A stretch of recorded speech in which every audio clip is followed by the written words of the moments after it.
In chapter number 6.4, we went through all of the properties of the different types of parallelograms. So we talked about rhombuses, rectangles, and squares. What are the things that make them those things? Now what we're going to do is we're going to say, if something has these characteristics, which one of these is it going to be? So in problem number 1a, we're given something that looks like either a parallelogram or a rhombus, but then we're going to look at the markings that are placed on there. So we have a diagonal that is going from this vertex to this vertex, and we can see that it is bisecting both angles that it goes through. Well, in a parallelogram, we don't get that sort of bisection that we would get in a rhombus.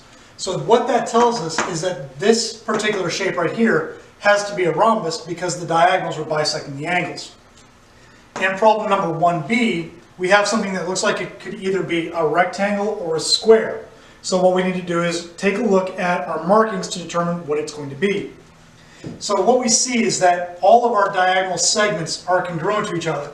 But that's true in both a rectangle and in a square. But what's only true in a square is that the diagonals are meeting at 90-degree angles. So since the diagonals are perpendicular bisectors, that means that this particular shape has to be a square. For problem number 2, we're given the set of directions to find the value of x that would make this shape into a rhombus. So what we know about rhombuses is that, again, the diagonal is going to bisect both of the angles that it crosses through. So what we need to do is we need to find a value of x that is going to make this angle congruent to this angle. So how do we do that? If we know that those two expressions are supposed to be equal to each other, then we set them equal to each other. So we go 6x minus 2 is equal to 4x plus 8. Now again, what we've got are variables on the same variable on both sides of the equation. So move the variable with the smaller coefficient. So subtract 4x from both sides, and we get 2x minus 2 is equal to 8. Now isolate the x, add 2. So 2x is equal to 10, and then divide by 2, so x is equal to 5. So now to go back and check and see not only just if what the solution is, but to see if we've got the right answer, we're going to plug 5 in for x. So 6 times 5 is 30, minus 2 is 28. So this should be, both of these angles should be 28 degrees. Plug 5 in for x, 4 times 5 is 20, plus 8 is 28. So we get 28 for this angle and 28 for this angle, which means this diagonal bisects that angle, and that now makes that shape a rhombus. For problem number 3, we're told that builders or contractors will often use properties of geometry in order to determine if they're building their buildings correctly. So in this question, we're told that you've got 4 people who are trying to lay out a square or rectangular patio for a children's youth center.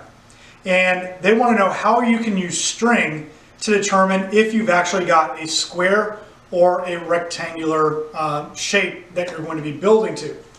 So the way that we would do this is we would go ahead and use our properties of both rectangles and of squares.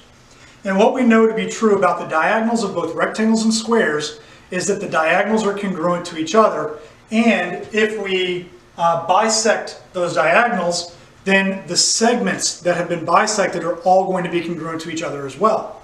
So what we would want to do if we're trying to set this up is to go ahead and make this in a way where we know that we would set our midpoint on our line. So you would measure out this line. Let's say this line was 200 feet long. What you would do is you would mark the midpoint at 100 feet. So if you had the midpoint at 100 feet there, and then again the midpoint marked there, as soon as your midpoints are sitting on top of each other, you know that your lines are being bisected, and at that point you've got a rectangle or a square. Now we've actually done this several times when we're laying out fields.